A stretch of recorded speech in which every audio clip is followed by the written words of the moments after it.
안녕하세요. 키노캔버스 큐레이터 별그물입니다. 오랜만에 인사드립니다. 이번 시간에는 희망은 어떻게 만들어지는가 추앙의 경제학이라는 주제를 얘기해보려 합니다. 최근 큰 화제가 되고 있는 JTBC 드라마 나의 해방일지에서 회자되는 단어가 있죠. 바로 추앙입니다. 나의 해방일지에서 미정은 외지에서 온 낯선 남자 구씨에게 자신을 추앙해달라고 말합니다. 자신은 한 번도 채워진 적이 없으니 추앙해달라고 말입니다. 그런데 매일 술에 절어 매사에 무기력한 구씨는 미정을 추앙해줄 마음의 여유는 없어 보입니다. 그는 어느 날 미정에게 술병을 치우는 것도 귀찮다며 하루하루 어렵게 자신을 몰아가며 소몰이하듯 살고 있다고 말합니다. 마드리드 북쪽의 엘 레켄코 계곡, 험준한 산맥에 둘러싸인 계곡 어디쯤에 구씨와 비슷한 소몰이꾼 안토닌과 양봉꾼 토니오, 그렇게 두 남자가 살고 있었습니다. 양봉꾼 토니오는 해발 1000m의 산에 집을 짓고 홀로 살아가고 있었는데요. 벌통을 가득 실은 트럭이 방문할 때를 제외하면 사람보다는 양이나 염소, 도마뱀의 모습을 보는 게 더 흔할 만큼 외진 곳이었죠. 그는 그곳에서 양봉을 하고 그림도 그리며 살아갑니다. 소몰이꾼 안토니는 트럭 타이어로 만든 샌드를 신은 무뚝뚝하고 투박한 남자입니다. 그는 글을 읽을 줄 모르고 말도 두서없이 하는 사람입니다. 그런 토니오와 안토니는 이따금씩 마주쳐도 그저 의례적인 인사나 나눌 뿐 이렇다 할 교류는 없는 사이였죠. 그러던 어느 날 토니오가 식사를 준비하던 시간에 안토닌이 우연히 토니오의 집을 방문합니다. 토니오는 별뜻 없이 안토닌에게 함께 식사를 하자고 제안합니다. 그렇게 안토닌은 얼떨결에 토니오와 식사를 하게 됩니다. 토니오는 정성스레 테이블을 채워갑니다. 접시, 나이프, 포크를 가지런히 놓고 포도주도 내놓습니다. 그리고 감자와 베이컨을 곁들인 요리와 빵을 내옵니다. 그렇게 격식을 갖춘 식사 자리가 익숙하지 않은 안토니는 시종 어색해합니다. 그런데 이 우연한 식사는 안토닌과 토니오 둘 다 예상하지 못한 상황을 불러옵니다. 식사가 다 끝났을 때 안토니는 주머니에 손을 넣고 한참을 머뭇거립니다. 무슨 일일까요? 마침내 안토닌이 테이블 위에 지폐 한 장을 내려놓습니다. 토니오가 소리를 지르며 만류합니다. 즐겁게 한 초대에 이러면 안 된다고 말입니다. 안토니는 평생 이런 식사는 처음이었다고, 마치 고급 레스토랑에 온 기분이었다고 말합니다. 그리고 미동도 없이 서 있던 안토닌의 눈에서 눈물이 뚝뚝 떨어집니다. 그를 보던 토니오의 눈에서도 눈물이 흘러내렸습니다. 긴 시간이 흐를 동안 둘은 그렇게 가만히 서 있었습니다. 그리고 그들은 서로를 안아줍니다. 집 밖에 있던 안토닌의 개 2마리가 그런 둘을 물끄러미 바라봅니다. 이 이야기는 영국의 작가 존 버거의 책, 존 버거의 글로 쓴 사진에 나오는 바위 아래 개 2마리라는 글의 내용입니다. 예술 비평가, 사회 비평가, 소설가, 다큐멘터리 작가 등으로 활동하며 픽션과 논픽션을 넘나드는 전방위적인 글쓰기로 명성을 떨친 존 버거는 무엇보다 늘 힘없고 소외된 사람들, 우리 주변의 평범한 사람들의 삶을 세밀하게 조명하는 글을 써왔습니다. 봉준호 감독의 설국열차에 출연한 명배우 틸다 스윈튼이 존 버거의 생활을 다룬 존 버거의 사계라는 다큐멘터리를 여러 감독들과 함께 연출하기도 했죠.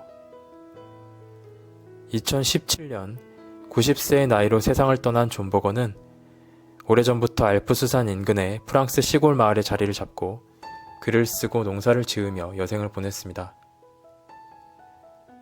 존 버거는 존재감 없이 하루하루를 묵묵히 살아가는 평범한 사람들의 삶을 따뜻한 시선으로 바라봤습니다. 나아가 그들 삶의 인상적인 순간들을 발견하려 애썼습니다.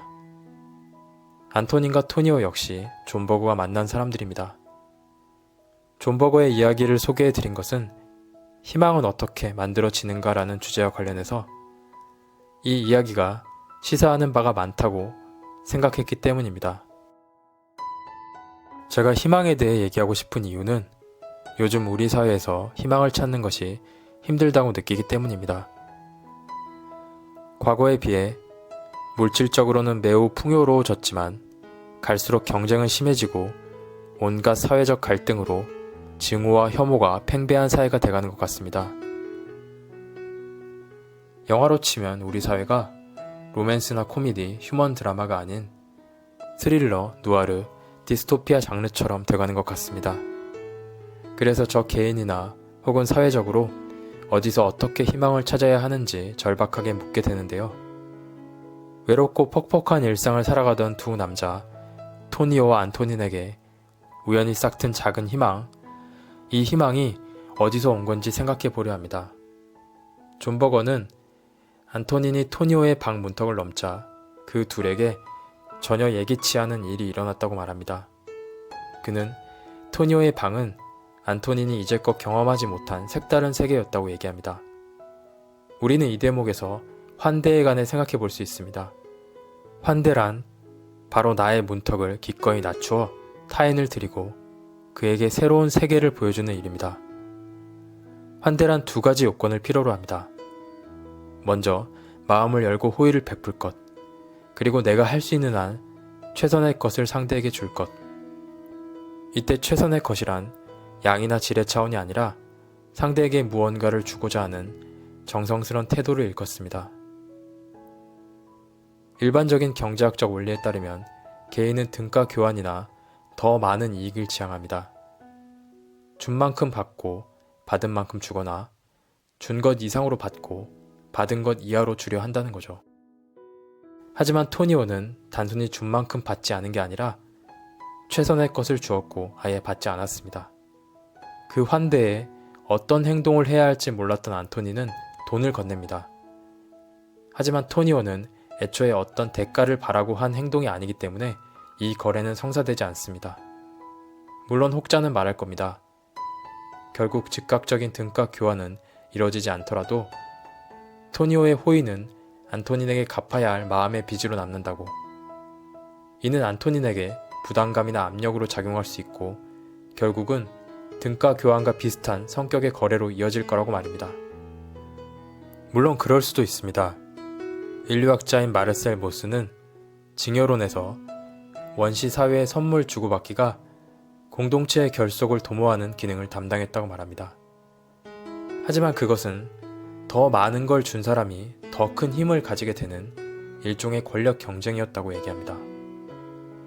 그래서 명예와 위세를 얻기 위해 선물을 줘야 했고 선물을 받은 이는 더 좋은 선물로 보답하지 못하면 명예와 위세를 잃어버렸기 때문에 선물을 주는 것과 받는 것, 그리고 답례하는 것이 모두 강제적이고 의무적인 성격을 띠었다고 말합니다. 그런 성격의 선물 주기는 현대사회에서 더욱 전략적이고 정교해졌다고 할 수 있죠. 하지만 토니오와의 식사가 그런 전략적 선물이었다면 안토니는 감격해서 눈물을 흘리지는 않았을 겁니다. 존 버거는 토니오의 식사 제안에 대해 그저 별 생각 없이 초대한 것이다. 어젯밤에 오소리를 봤다고 얘기하는 것만큼이나 가벼운 초대였다고 이야기합니다. 만약 토니오가 안토닌에게 동정심을 가졌거나 그에게 호의를 베풀어야 한다는 거창한 의무감에 그런 행동을 했다면 어땠을까요? 그건 선물이라기보다 자선에 가까울 것입니다. 그러면 안토니는 자존심이 상했거나 호의를 대갚아야 한다는 부담감을 느꼈을 수도 있습니다. 특정한 목적이나 의도가 없다는 걸, 자신에게 별다른 기대가 없다는 걸 알기에 안토니는 그 자리에 자신이 평등한 자격으로 참여하고 있다는 걸 알 수 있었습니다. 시장에서의 등가 교환은 서로가 약속을 지킬 거라고 믿게 해주는 시스템과 제도를 필요로 합니다. 그런 시스템이 완벽하지 않기 때문에 우리는 손해를 보지 않으려고 또 이익을 최대화하려고 머리 복잡한 계산을 해야 합니다. 등가 교환은 한 사회가 작동하는 데 있어 매우 중요합니다. 그런데 그것만으로는 부족하죠. 어떤 희망을 만들어내려면 토니오가 한 것처럼 타자를 향한 모험이 필요합니다.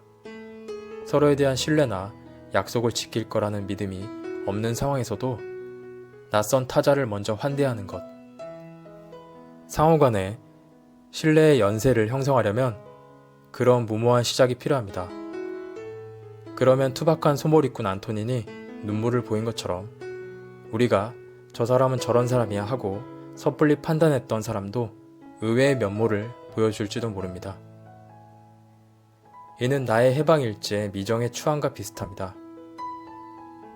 미정은 구씨에게 추앙을 요구합니다. 이때 구씨는 미정에게 넌 누구를 그렇게 채워준 적이 있냐고 반문합니다. 미정은 우선 자신부터 누군가를 추앙해 주기로 마음먹습니다. 미정은 전적으로 준 적도 없고 전적으로 받은 적도 없지만 이제는 그렇게 살지 않겠다고 말합니다. 그래서 미정은 구씨가 어떤 사람이든 어떤 상황이든 인간 대 인간으로 응원할 거라고 다짐합니다. 그리고 그가 잘 돼서 날아가려 한다면 기쁘게 날려 보내줄 거라고 얘기합니다. 미정은 구씨를 동정하거나 무언가 되돌려 받겠다고 생각하지도 않습니다. 오히려 그런 판단이나 기대를 떠난 묵묵한 응원이 그 추앙을 절대적인 것으로 만듭니다. 사람을 믿지 못하던 구씨가 그 추앙에 응답하여 조금씩 마음을 열고 미정을 추앙하기 시작한 것은 안토닌이 그랬던 것처럼 미정이 자신을 인간 대 인간으로서 평등한 삶의 자리에 초대했기 때문일 것입니다. 우리는 모두 힘들고 외롭습니다. 외롭고 힘든 사람들끼리 싸우고 미워하는 연세를 끊어내기 위해서는 추앙이 필요합니다. 우리도 그렇게 드라마 속 미정과 구씨처럼 토니오와 안토닌처럼 희망을 시작해보면 좋을 것 같습니다. 마지막으로 영화 존 버거의 사계에 나오는 존 버거의 말로 마무리 짓겠습니다. 연대가 중요한 것은 지옥이지 천국이 아닙니다. 이번 시간은 여기서 마치겠습니다. 감사합니다.